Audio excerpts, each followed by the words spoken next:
Hi, I'm Justine Cornelson, Agronomic and Regulatory Services Manager with Brett Young Seeds. The big four canola diseases that we deal with here in Canada are sclerotinia, clubroot, blackleg, and the new disease, verticillium stripe. There are a lot of similarities in the plant symptoms that are being produced from these different diseases, and there's also a wide host of different management practices, so it's extremely important to know what you are dealing with. In season, there might not be a lot of options, but knowing which disease is causing loss will help for future years planning. So starting off with just identifying symptoms, a lot of plant symptoms from diseases consist of plant lodging or early senescence. In a field like this, there's obviously nothing we can do about it, but it could potentially start to lodge and fall over. Those would be areas where it's best to go and pull up plants to assess and figure out which disease is causing the damage.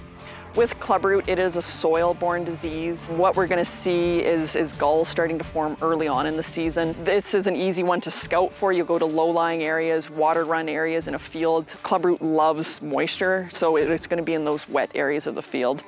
And from there, when you pull up plants, you're going to start to see galls forming on the roots.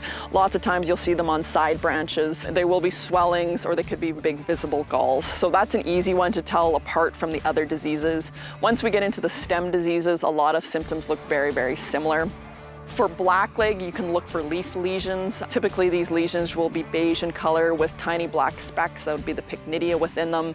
The other time, and at this particular timing, would be to take a plant and cut it through the root tissue right at the base of the plant. So when you go into there, you can then assess that internal blackening. If you're seeing really strong black wedges or black spots, that will most likely be blackleg. The new disease, verticillium stripe, will complicate it when trying to do blackleg ratings. It also will work in that root tissue. You will see this grayish discoloration, but typically across the entire cross section. You will also see it down extremely low in the root. The root tissue itself becomes really kind of soft and mushy and will slough off.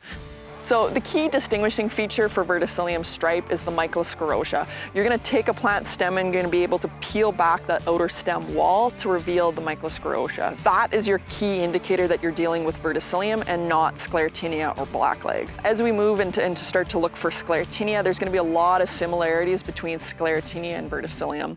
Sclerotinia is going to cause beige, soft plants. If there's enough precipitation or moisture later on, you will still have white mold growing on. These are going to start at kind of plant intersections or branch intersections where petals have fallen down. Sclerotinia is going to kind of work as a lesion out of that initial point of infection, where verticillium is going to start at the base of the plant. So this discoloration and this beige discoloration is going to cause for a really fragile plant stem. That plant stem, when you go to pull it out of the ground, will shred and break off. That is very characteristic of both sclerotinia and verticillium.